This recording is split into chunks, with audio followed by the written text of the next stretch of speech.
talk about 90s Rothbard and kind of how it relates to where we're at right now? One of the things I think is interesting is that the degree to which there is so much to learn from just the 90s as a political period.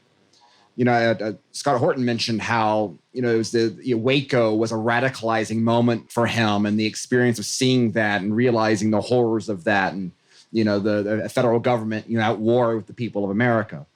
And, you think about Bill Kristol. Bill Kristol's entire foreign policy worldview, so he says, was shaped by the experiences of American intervention in the Baltics. And he saw this as a successful form of interventionism. And ever since then, that has been his framework for how America should operate. You think about these battles that are going on right now in terms of communications. The battles in the early 90s was the free speech doctrine, because we're going to have to figure out a way to silence this alternative media of political talk radio, which was always conservative talk radio.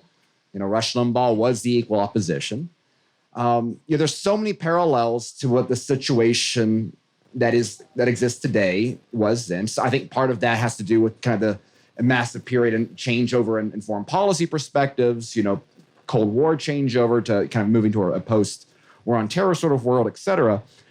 And so when you look at what Rothbard's commentary during this period, and Lew Rockwell's commentary from this period, one of the things that stands out is the degree to which they sound like Tucker Carlson today. Their concerns about the moral state of America, their recognition that libertarianism, the movement that erupted around it, was insufficient for the promotion of liberty in the U.S. Part of that was, based off the experiences that Ron Paul had faced in the LP in the past. Part of it was just kind of dealing with the fact that, the American political movement, libertarian movement as a real movement, was started in the 70s. It was about 20 years later that Rothbard was responding to. And I think many of us here, we're kind of products of that 08, 012 revolution. So again, I think some parallels there. And what you see in his articles there, in his framework, is that what you have is a large percentage of the population, right-wing America, recognizing that they are the victims of the American regime.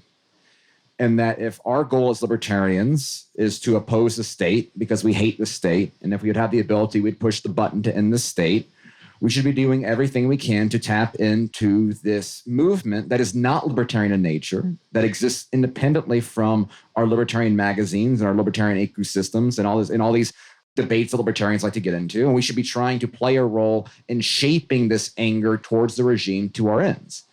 And he was motivated, he was inspired by that because of the experiences of libertarian scholars in the old right, where, the libertarians were always a minor part of, in terms of foot power, but always had an outsized impact in terms of the ideas motivating these political movements. And I think if you feel the anger and the frustration, the weaknesses in the institutions that exist, I think that's the one common theme. One of the things that's great about this event is we have so many different speakers here from completely different outlets, but all of them were hitting on the failure of this neoliberal regime that's dominated the West and by extension the world, since the 90s. All these fractures are coming about, and we know this regime is weak, and we know the energy to topple it is coming from the right, just as where the threat was in the 90s. And so I think that for those of us who have libertarian ideas, who have a respect for these ideas, the ideology of non-aggression, property rights, et cetera, the best way of engaging of it in shaping better outcomes is doing like Rothbard did back in the day, and building coalitions with people like Pedro Gonzalez at Chronicles Magazine. People like the Claremont Institute, which, I don't want to get into their opinions about Abraham Lincoln, but, they're fighting the regime at the intellectual level. People like Mike Cernovich, things like that. And if we can move past trying to identify reasons to criticize common enemies of the regime, instead identify common ground with common enemies of the regime, we will be better off as a movement. And that was, I think, a big part of Rothbard's guiding strategy with the paleo approach of the Rothbard Rockwell Report and other outlets like that.